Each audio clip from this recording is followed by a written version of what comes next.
like you always do, till the blue skies drive the dark clouds far away.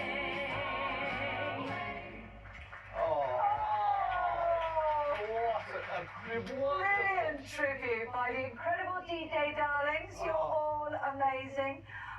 And you've got a very big fan there, haven't you? Ahead of our Remembrance Sunday, we're joined by 100-year-old World War II veteran Alec Penstone. But before we speak to him, here's Joe Patrick with his incredible story. Like hundreds of thousands of young men, Alec Penstone answered the nation's call in 1939.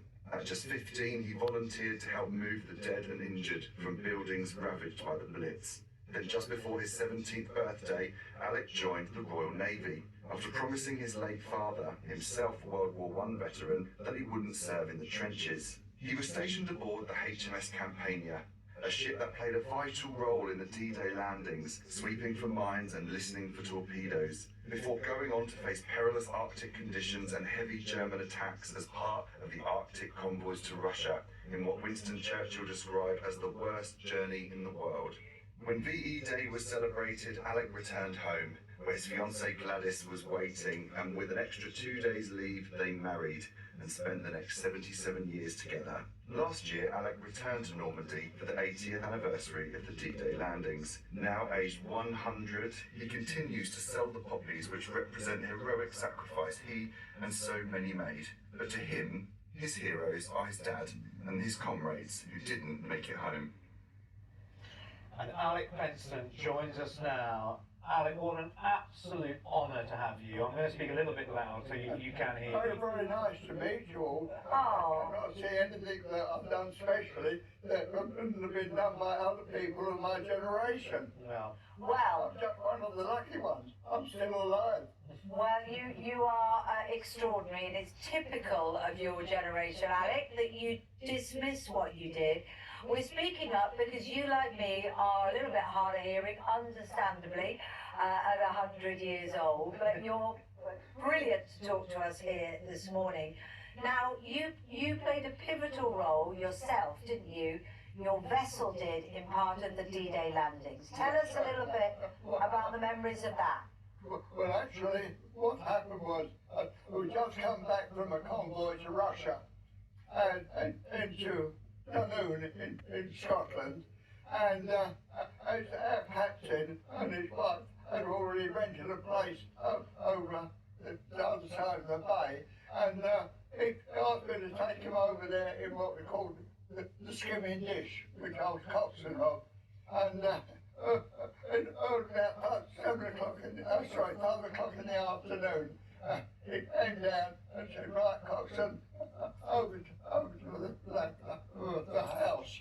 So I went over there and I dropped him off on the jetty, and I heard him greet his wife at the top, and he said, "Right, 7 o'clock tomorrow morning, coxswain." "Aye, aye, sir." And I came back to the ship to have my tea. I went down to my mess. I was just going to sit and sardines on toast. Good solid fare. And all of a sudden, I got called away to go to the gangway. And Chuchi Coxon reported to the gangway at the double. I went to the gangway and I was told to go and pick the captain up. I said, "Well, I've just taken him over there, sir." Right. "And there you go and pick him up." I said, "What's up?" He said, "Don't ask me, just go and pick the captain up." So I went over back across the bay, and I heard, I went to the jetty, which was a floating jetty just below, and I heard loud crying coming from up top, and I thought, what on earth has happened? And then presently the captain came down and said, "Back to the ship, coxswain." "Aye, aye, sir." Took him back to the ship. That's the only explanation I got. No sooner I had gone back to the ship, it was up anchor and away. And you were off to the D-Day landing. We didn't know. You didn't know, and that's what was so brave about all of you involved in the war. And I know you want to tribute everybody else, but of course you have a connection to the First World War as well, don't you? Because your father served in that and paid a heavy price for it. He did, most certainly. In the second battle of the Somme, he was in the Royal Berkshire Regiment. He was a machine gunner, and he was covering the movement of the troops. They went over the top to get to the first line of German trenches, and our big guns in the rear were firing over their heads and destroying the barbed wire. But for some reason, instead of being up 5 to hit the next row, they went down 5. And the shells started falling amongst the men of the Berkshire Regiment, who were their officers in the back, threatening to shoot any man that didn't move forward. Gosh. They were going through into hell. And in the end, after 3 hours, they managed to stop the shelling there. But by that time, most of the Berkshire Regiment were killed or injured. Yeah, and he was very severely My wounded, father your dad, was wasn't he? dead, and 48 hours later, the stretcher bearers went out to collect the dog tags from the fallen to let their next of kin know that they had died in action, although it was their own guns. And they found my father was still alive. Wow.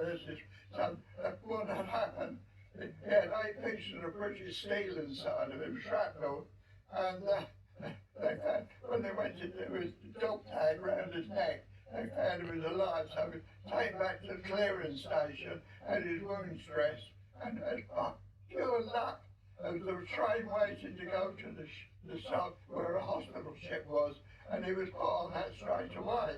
And the first thing my mother knew was he was only married a month with my mother, and when this happened, she had a message to say, I am well wounded, I am in hospital, and I open the visitors. And I think And it he was got Queen Mary's Hospital in Roehampton, military So hospital. thank goodness he survived. He lost his legs, didn't he? But thank goodness he survived.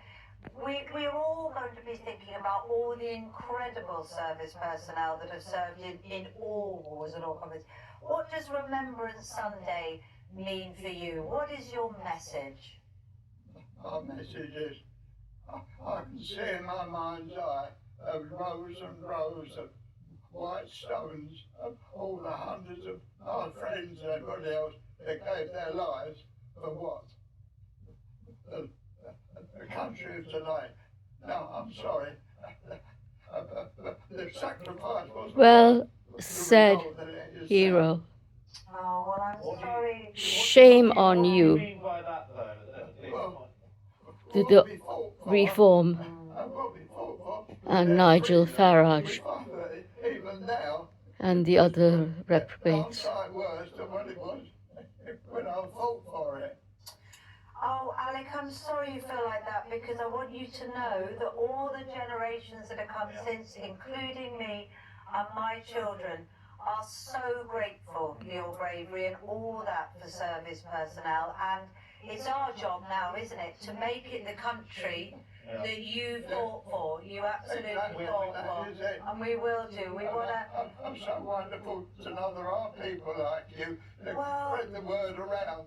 we will do. Younger generation. And I guarantee that everybody watching at home will be wanting you to send lots of love. We've got another little bit special thing for you, Alec. We've got the D-Day darlings here. Come on over, guys. You've got a little special present for him. Ooh. Come and give it if you can, to thank you for all your many brave years of service and others like you. This is our album, Alec, and I know you love a lot of the songs on there. And this is the least we can do. This is